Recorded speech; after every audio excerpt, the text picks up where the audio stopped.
Good morning, everyone. We're continuing here in the words of Hilchos KASHRUS, the laws of KASHRUS by Rabbi Forst. And today we approach a big discussion here in America, certainly, and perhaps other countries that have the same FDA regulations, and that is, can you drink the milk that is produced by the American companies that is under FDA regulations, assuming that there is no chance at all that there's going to be non-kosher animal milk that is mixed inside of there. And the title of today's little paragraph is Pikuach Memshalti, when the Memshala, when the government or the state is watching over the milking process, what is the halacha going to be? The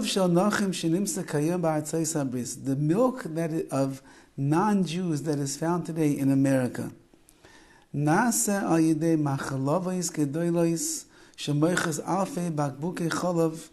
it is made by large milking factories and companies that sell thousands and thousands of bottles. And they are under FDA regulations. And one of the regulations is they're not allowed to mix in any non-kosher animal milk into the milk of the cow. It's only cow's milk. That's what it says on the ingredients. You can't add horse milk or camel milk or pig milk or even goat or lamb milk, sheep milk you can't add. Only what it says. If it says 100% cow milk, that's what has to be there. And if the person or the factory or the dairy is found out to be playing games over here, they're going to be in grave trouble from the FDA. They could have their license revoked, and the millions of dollars of business they have will go down the drain, literally. So they're under that fear of the government and their officials watching over them. The government sends like officers, will send people to go and watch over them, and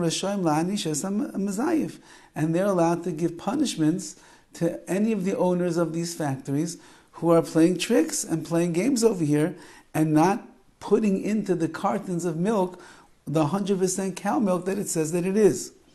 Im kol zeh, nevertheless, says Rav Forst, das reva paiskim, the majority of the paiskim of the halachic authorities, she'ein la hakil bezeh, you still cannot be lenient in this area. V'gam hachalav kayayim asal pidin, and even the milk of today in a place like America is still going to be is still going to be prohibited according to the law. Minatam shenizbar la'el, for the reasons that we said above. Shechalav akum nesar b'minyan haSanhedrin ve'ein lana koich levatel takanosim, like we mentioned previously. Once that the Sanhedrin, the High Court of a couple of thousand years ago, made the decree against Chalav Yisrael, that means that you're not allowed to drink milk that was not watched by a Jew in the milking process. It was only done by the non-Jew.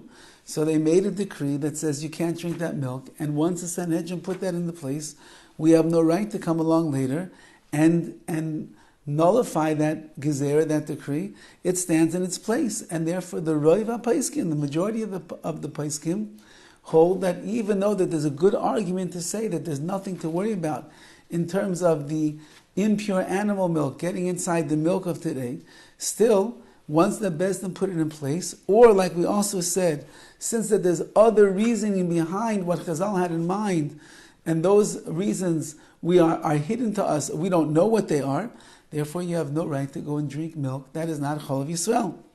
However, Yesh Amnam Echa Migdoni Dorenu, there was one of the greatest halachic authorities of our generation. And these are the words of Rav Moshe Feinstein, Zeichet Tzadik Livracha, Shematza Tam Lahatir Chalav Shel Nachrim. He found a reason that to be lenient and permit a person living in America to drink American milk. Kayoim ba'artzos habris, even though that there's not a Jew that's watching over the milking process at all. Why? Because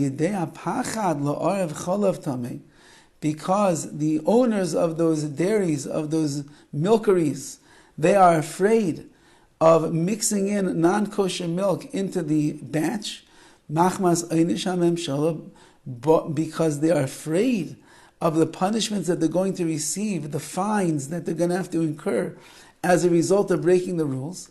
Borer lanu, therefore it's clear to us, shevadai lo ervu chalav tamei, they certainly did not add any not kosher milk, v'nechshav ki'ilu ra'a Yisrael as chaliv, and therefore it's considered as if a Jew has been watching the milking process. And that, we're going to leave off with this today. This is the way in which Rav Moshe Feinstein approaches this topic of the milk in America, which is under the jurisdiction of the FDA, since that the owners themselves and the workers themselves are afraid of getting caught, that if in fact they would add in any non-kosher milk, it could be doomsday for them. They could end up getting closed down or having to pay large amounts of money, of fines and the like, to absolve themselves from their mistakes. Therefore, that pachad, that fear, is almost as good as having a Jew watch over them to ensure that they're not adding any non-kosher milk. And as a result, Rav Moshe Feinstein said there's a heter, there's a leniency. In particular cases, as we're going to describe tomorrow, that a person, at least who's living in America under the right circumstances, would be able to drink the non-Chalav Yisrael milk. But we'll see, even in the words of Rav Moshe, and certainly the way that the poskim understand it, even that's not going to be simple. So if you're a person as of right now that is holding a Chalav Yisrael, don't go buy your M&Ms today until we finish learning what the poskim of our day and age, how they understand Rav Moshe Feinstein, and even the words that Rav Moshe Feinstein himself said to qualify what his heter, what the leniency and permissibility is. Have a wonderful day.